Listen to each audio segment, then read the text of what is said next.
Niall McGrath here for SevereMMA.com. My next guest on the show, it is a man we've had on the show before. He's a big fight coming up this weekend at BAMMA 26 right here in Dublin in the O2 Arena. And that is good buddy from up north, Mr. Rhys McKee. Rhys, how are you, my friend? Fight week nearly upon us. How's everything going, my friend? Good, brilliant. You're almost there now, next Saturday, so only 6 days left, and yeah, looking forward, ready to go, ready to rock and roll. You're coming off, Rhys. You defied a couple of months ago back in June against Sean Luther at TFC Warlords 2.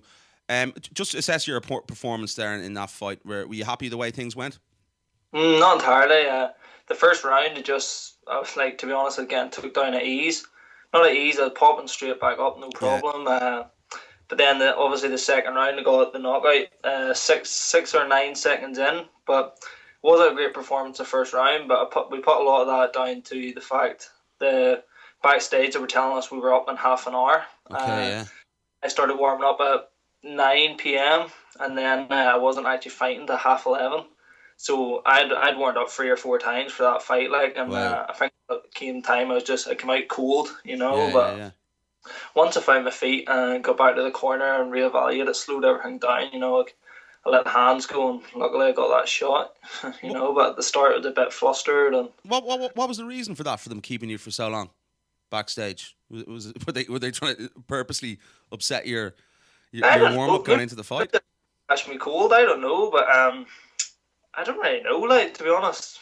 I don't know. They just said, you're up soon. And I was like, right, I'll get warmed up here. And literally, I was cracking pads at 9 o'clock, and I didn't fight till 11:30. I was ready to go for 2 hours before. I think it worked against me, but sure, we got there in the end, and we got the finish. Yeah, you should take that as a compliment. They're probably trying to put you off. Obviously, you fighting overseas as well over there in the UK. So, this is your fourth pro fight, your third fight in BAMMA. Just talk to me about the experience this has given you, because big crowd here in Dublin. It's going to be a big crowd again on Saturday night to kick off your pro career, and as well, you're the original guy that jumps up to 145 to 170, not Conor McGregor, in my opinion. That fantastic debut against Mr. John Redmond. Talk to me about that. Invaluable experience for you, and you look so at home in the pros compared to your days in amateur. Yeah, it's set me up so well. I've said it before to a lot of even amateur guys in our gym. Like once you get to pro, you'll find it's that new pace. It's like more technique more comes in rather amateur guys just swinging like a Saturday night in a nightclub. So it's more structured, more game planned, more skill and technique, and it suits me. But like as for John Redmond and stuff like that, fighting under that pressure, that's the stuff I'm into. Like it really is. See all that carry on. Like that's where I'll shine. And You certainly did. Pro's good. I love it. It's a lot better. You look, and you're a big advocate. We spoke about the last time you were on with us, Rhys, as well. That you love to see the younger fighters, have a lot more experience in the amateur level. For you, was it experimental, basically, at the amateur level, and testing out your different skills before you went into the pros? Mm-hmm. Yeah, of course. But when I was amateur, I already had in my head like this is pro, this is your future, and all. Yeah. So, like, I honestly think if I was to go back to amateur now, I'd say I'd be throwing crazier shit again. I'd be trying madder stuff and whatever. But no, amateur set me up well. I took it very serious, like very, very serious. Cut a lot of weight, trained twice a day, just literally exactly as I'm doing now. I haven't really changed much. The only thing that's changed is the level of my opponents, and I think I've shined through that, So, but amateurs unreal, like experience for pro, especially the way it's going now with all the safety guidelines and stuff. It's really falling into place now. Yeah, it's brilliant the way obviously all the safeties guidelines are coming into the sport here in the country. Talk to me about that debut. I know it's a year ago now. You've had a couple of fights since it, but it's really sort of set the mark for you. Obviously you're 145, or you went up to 170. Was that the ideal way to start your pro career? You couldn't have really written the script any better in front of a big crowd, and Johnny Jitsu, an experienced guy like him, and to take him out in the manner in which you did. Well, it wasn't the plan anyway, but for me it was that ideal situation. It was just ideal in terms of press and media and who John Redmond is. I was pestering Rodney for weeks leading up to that show. I know there was a couple of our teammates who had pullouts at 70 kilo in February, and I saying, give me that, let me fight, and then it was like, no, not just yet. And then I kind of switched off, and I just said, right, I'm going to put my head down here. And then John Redmond had a pullout, and he was like, what about this one? Yeah. And they have to answer that, so. And we stayed, and it just worked out perfect. Like I'm really grateful of that experience. And luckily BAMMA had the trust in me and Rodney. That just a mess about. Like we were there to take the show, not to save the show. Do you think people possibly underestimate you at times and your ability? Big time, 100%. But I think now they're starting to realize, like, I'm not here to play. Like, I'm really not. I might not look like the most intimidating MMA fighter, like when you look at some of these other guys like John Redmond or Big Glenn Irvine who's fighting. Yeah. But I'm here for real. Like it's no joke, no gimmick. And it sort of reflects in you as well, the confidence. I noticed, I only saw, a little bit of YouTube clip of your last fight during the summer. There wasn't much footage available on it. But your fight, obviously more recently here in Dublin, against Alex Masuka, you had that sort of swagger about you, the confidence. You were sort of clapping to him. You were saying, come on, what more have you got? That really seems to come across in your performances as well, that you have that confidence and that attitude. How important part of your game is that to have as well, and it's something you've obviously taken on board, the confidence. Big time. Like I'm talking to myself. See, during that fight, I am having conversation with myself. Like I remember thinking to myself against Masuka, like this is the guy who knocks people out. Like I was like, come on, let's go, show me what you can do. I remember at times I was like, I think I said to him like, are you not meant to knock people out? Blah blah blah, stuff like this, But it's in there, like it's not that I'm being a bit of an idiot, like, or it's just in there I'm a bit more passionate about how I feel, and it's like it's my cage. Like once you're in there with me, it's mine, and that's how I feel. Like if I feel like if I turn up on a good day, I'm leaving the winner, And guys, if you haven't seen that, check it out. That knockout was incredible. That head kick of Masuka, absolutely fantastic stuff. And when you talk about that confidence, Rhys, as well, the further you've gone in your career, and you started off with a very tough guy. You have another tough guy in Tommy McCaferty on Saturday, a guy who's been around the scene for a long time here. Is it almost a natural progression, like stepping stones, coming up? And you've basically, as I said, you made your pro debut against a really tough guy. It doesn't really get much harder, does it? It's sort of stepping stones, and you're, obviously, as you said there, you're more confident in your ability. Is this just another stepping stone for you? Do you feel? I feel so. It's different styles, different bodies. Don't get me wrong. Tommy is no joke. Tommy is someone I've looked up to as his style, and being one of the best stand-up fighters in the country. He was highly touted for UFC. He's someone I've not took lightly at all. But I believe I concentrate on me, and it's my journey. And whoever in front of me, I'll find a way to win, and that's it really.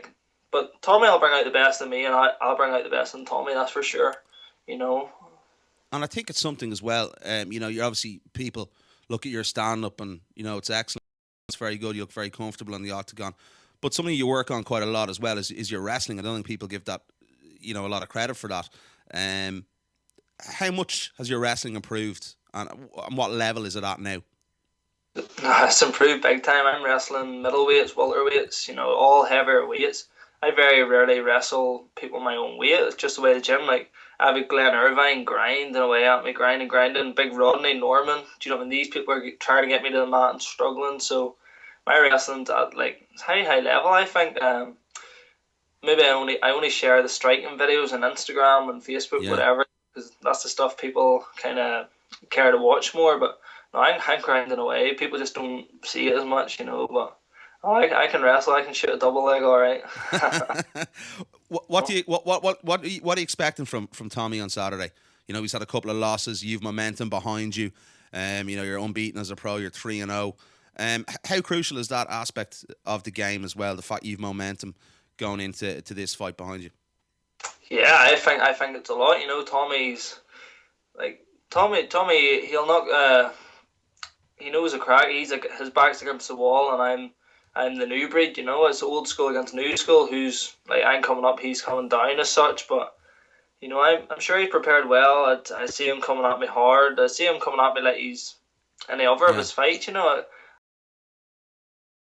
I haven't underestimated him. He'll bring out the best of me, and he'll be there. He's game. He's very tough. He'll be hard to get Yeah. out of there, but I honestly believe I have the skills to do it. I noticed something, in your last fight as well. You looked to have a lot more injection of speed on the back foot and your defense. Is that something you've been really sort of focusing on and working on to frustrate guys when they're Yeah, coming at you? Because they're obviously going to want to try and test their stand-up skills against a guy like you. yeah. It's no secret. I'm the longer range you're a fighter Yeah, against most opponents. So you would say the ideal tactic is to get in close, keep it nice and close, short quarter, But like I'd say I'm a better puncher off the back foot, yeah, So I can punch going backwards, going forward. So I'm well set up, It's I don't mind fighting off the back foot. Masuki, I done it. I yeah, circled yeah. day, been missing by mills, but like for me, I was 100% safe, I can fight off the back foot, no problem. Highlight real stuff, guys. Check that out. I'm telling you, it's quality stuff. I was watching it again this morning here before we started the interview. What's the perfect scenario for you on Saturday? I know it's your birthday as well. You're turning the big 21, isn't it? Play on, yeah. Jeez, you look about 12. But anyway, what's the perfect scenario on Saturday night for you against Tommy McCaferty? Turn up the way I do every week in the gym. Put on a nice high pace, hard shots, fast shots, long shots, and get my hand raised, and then have a pint of Guinness for my 21st.